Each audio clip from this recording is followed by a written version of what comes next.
Welcome to In Step with Fort Riley. I'm Scott Rhodes. The Army has announced that a familiar face, a former brigade commander here at Fort Riley, will assume command of the 1st Infantry Division. An assumption of command ceremony has been scheduled for October 18th to welcome Major General Joseph Martin back to the 1st ID in Fort Riley. General Martin's previous assignments included commander of the Big Red One's 2nd Armored Brigade Combat Team, Deputy Commanding General for Maneuver of the 1st Cavalry Division, and most recently he was Commanding General of the National Training Center and Fort Irwin, California. Martin is a 1986 graduate of the U.S. Military Academy at West Point and received a master's degree from the University of Louisville. He also graduated from the U.S. Army Command and General Staff College at Fort Leavenworth and the Army War College in Pennsylvania. The aforementioned assumption of command ceremony for General Martin is scheduled for 10 a.m. Tuesday, October 18th on Cavalry Parade Field. Meanwhile, a Victory with Honors ceremony was held September 30th in honor of a former 1st Infantry Division commander. Lieutenant General Perry Wiggins, who has chosen to retire in the central Flint Hills region, told the gathering that he wanted to thank the Big Red One for, quote, letting me come back home and retire at the greatest division in our Army, unquote. Most recently, the Commanding General of U.S. Army North, General Wiggins commanded the 1st Infantry Division from July of 2008 to April of 2009. Wiggins has been named the new Executive Director of the Governor's Military Council as well, replacing John Armbrust. The 1st Infantry Division has bid farewell to the 84th Explosive Ordnance Disposal Battalion, ending its 9-year run on Fort Riley.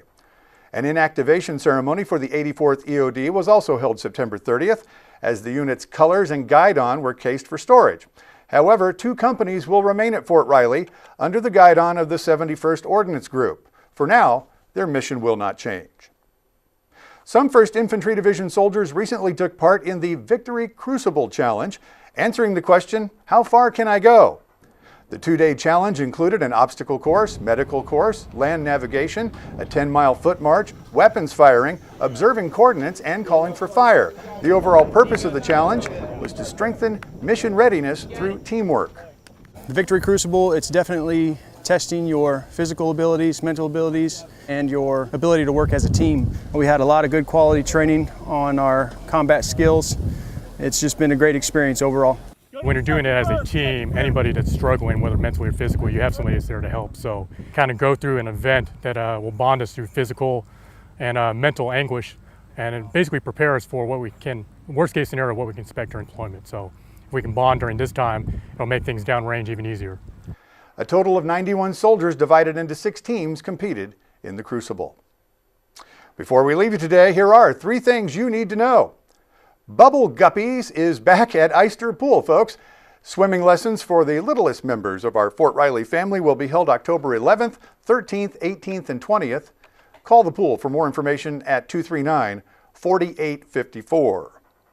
The new Irwin Army Community Hospital is set to open. A ribbon-cutting ceremony is set for October 12th, with the emergency department opening on Sunday, October 16th.